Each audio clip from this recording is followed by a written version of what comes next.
নানা পাটেকরের একটা মুভির ডায়লগ আপনারা সবাই হয়তো শুনেছেন যে প্রথমে রাজা মহারাজাদের গোলামি করো, তারপরে ইংরেজদের গোলামি করো, তারপর নেতা মন্ত্রীদের গোলামি করো, এইভাবেই সরতে রহো রেংতে রহো, কোই হিম্মত নেই। আসলেই আসলেই আজকের দিনে যেটা হচ্ছে সেটা ডায়লগের সঙ্গে পুরো মিলে যাচ্ছে। আজকে আমাদের দেশকে যারা শাসন করছে, যারা ক্ষমতায় আছেন, যেই দল বা যেই মানুষগুলো, একটা সময় তারা রাজা মহারাজাদের গোলামি করে এসছেন, তারপরে ইংরেজদের গোলামি তারা করেছেন, ইংরেজদের সাথে ছিল সব সময়, ইংরেজদের পাঁচাটা গোলাম বললেই চলে। এবং এই সময় এসে আবার তারা নেতা মন্ত্রী হয়েছে, কিন্তু এই সময় এসে তারা গোলামি কাদের করছে? ব্যবসায়ীদের। আদানি, আম্বানি প্রমুখ আরও অনেক আছে। কেন বলবো? কারণ এখন ইন্ডিয়াতে ব্যবসায়ীরা যা চায় সেটাই হয়। ইন্ডিয়াতে ব্যবসায়ীরা যা চায় সেটাই হয়। একটা সময় ছিল তখন আমরা বলেছিলাম যে আমরা পরাধীন। কোন সময়? ইংরেজদের শাসনের সময়। ইংরেজদের শাসনের সময় কি বলেছিলাম? আমরা পরাধীন। কারণ তারা একটা কোম্পানি ছিল, ব্যবসা করার জন্য ইন্ডিয়াতে এসেছিল এবং আমাদেরকে তাদের মতো করে শাসন করতো, আমরা পরাধীন ছিলাম। কিন্তু আজ আমাদের দেশের মানুষের কাছে আমরা পরাধীন, দেশের ব্যবসায়ীদের কাছে আমরা পরাধীন। একটু ভেবে দেখবেন, একটা সময় আজ থেকে 4-5 বছর আগে জিওর রিচার্জের দাম ছিল মাত্র 99 টাকায় 3 মাস, 1 জিবি করে পার ডে বা 1.5 জিবি করে পার ডে। 99টা বেড়ে হলো 150, 150টা বেড়ে হলো 200, 200টা বেড়ে হলো 250, এবং 250 বেড়ে এখন হয়েছে 300। এবার যারা গরিব মানুষ, যাদেরকে মানে অভ্যাস করে দিয়েছে কম রিচার্জ দিয়ে, তারা এখন ছাড়তে পারছে না। এভাবে মানুষকে ফাঁদে ফেলা হচ্ছে, মানুষকে রিচার্জ করতেই হবে এমন সিচুয়েশন তারা তৈরি করে দিয়েছে, এবং দেশের মানুষকে গরিব বানানোর ধান্দা করছে তারা। 300 থেকে হয়তো আরও বাড়বে। এখন তো এয়ারটেল অলরেডি 350 হয়ে গিয়েছে 2 জিবি ডাটা পাওয়ার জন্য, 1.5 জিবি মনে হয়। যাই হোক, জিওর কথা বলছি আমি, জিও তো 1.5 জিবিতে নিচ্ছে 300 টাকা। কল্পনার বাইরে। একটা মানুষ, একটা শ্রমিক বা একটা কৃষক সকাল থেকে কাজ করে দুপুর পর্যন্ত ঠাঁই রোদে বৃষ্টিতে কাজ করে ইনকাম করে মাত্র 300 টাকা। আর সেই 300 টাকা তারা একটা রিচার্জ, 1 মাসের রিচার্জের মধ্যেই কেটে নিচ্ছে।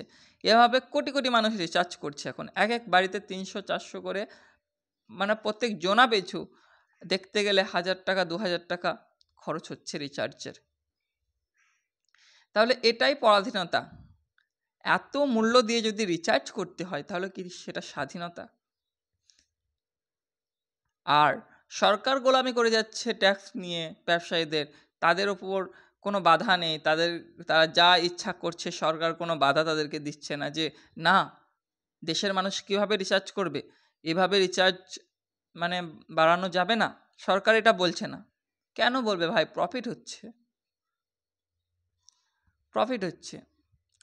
আর ধর্ষণের কেস তো না বললেই নয়, হরিয়ানাতে মানিষা রিসেন্টলি, মানে শুধু বাংলা বলে নয়, অল ওভার ইন্ডিয়াতে চলছে, কন্টিনিউ, আর চলবে তো বটেই। কেন চলবে না? যারা করছে অপরাধ তাদেরকে তো শাস্তি দেওয়া হচ্ছে না। শাস্তি না দিলে মানুষ ভয় পাবে কীভাবে? তারা আজকে জেলে ঢুকছে, 5 দিন পর বেরিয়ে চলে আসছে বেল নিয়ে, আর যখন বেরিয়ে চলে আসছে তাদেরকে মারা দিয়ে সম্মাননা দেওয়া হচ্ছে, দেশের জন্য ওয়ার্ল্ড কাপ জিতে এনেছে, দেশের জন্য ওয়ার্ল্ড কাপ জিতে এনেছে, এমনভাবে তাদেরকে সম্মান জানানো হচ্ছে বেল পাওয়ার জন্য। বাহ, দেশের এই তো অবস্থা। যদি শাস্তি না দেওয়া হয় তাহলে অপরাধ কমবে কেমনে? যদি শাসকই অপরাধীদের সাথে থাকে তাহলে আর কি করে অপরাধ কমবে? তাহলে স্বাধীনতা কোথায়? যতই বলুন হিন্দু রাষ্ট্র হিন্দু রাষ্ট্র, স্বাধীনতা গরিব মানুষের নেই। সে হিন্দু হোক, মুসলিম হোক, যে কোনো ধর্মের হোক, গরিব মানুষের স্বাধীনতা নেই।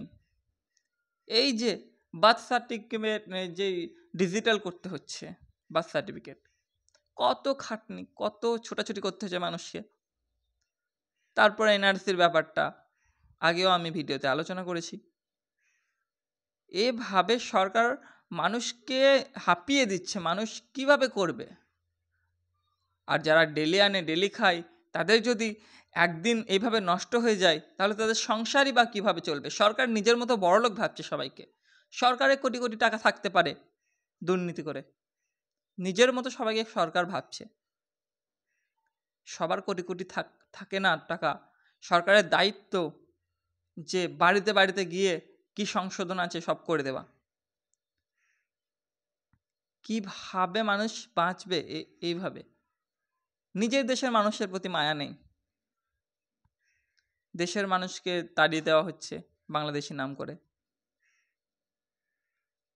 যাই হোক, এই ব্যবসায়ীদের হাত থেকে দেশকে বাঁচাতে সবাইকেই আওয়াজ তুলতে হবে এবং রুখে দাঁড়াতে হবে।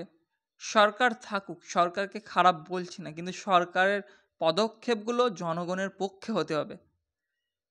আর ভোট চুরি করে ভোট না নিয়ে সঠিকভাবে ভোটটা নেন, ভালো কাজ করুন, মানুষের সাহায্য করুন, গরিব মানুষদের গড়ে তুলুন, আপনাকে অটোমেটিক ভোট দিতে মন হবে। আর আপনি যদি দাঙ্গা লাগান, হিন্দু মুসলমান মারামারি লাগান, গরিব মানুষদের হক ছিনিয়ে নেন, অপরাধীদের শাস্তি না দেন, অপরাধ করতে তাদেরকে সম্মান দেন, তাহলে কিভাবে আপনার প্রতি ভালোবাসা আসবে? সেকুলার দেশ, সেকুলারিটিটা রাখুন।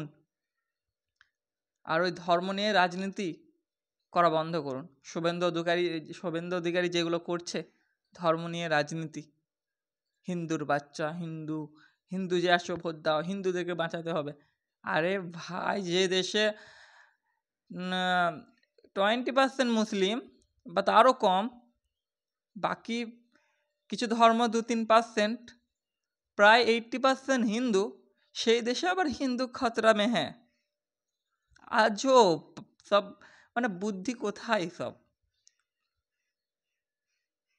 কোনো হিন্দু খতরে মে নাই, কোনো মুসলিমও খতরে মে নাই, খতরে মে আছে তো এখন সরকার। কারণ তারা জানে যে ভোট আর ভালোভাবে হলে আমি আর টিকবো না, তার জন্যে তারা উল্টো পাল্টা কাজকর্ম করে বেড়াচ্ছে, জোর করে গদি টিকিয়ে রাখছে। জোর করে আর কতদিন টিকবে? যাই হোক, সবাই আওয়াজ তুলবেন, সময় আসবে যে সময়ে আওয়াজ উঠবে, সেই সময়ে সবাইকে সাথ দিতে হবে এবং দেশকে শুধরাতে হবে।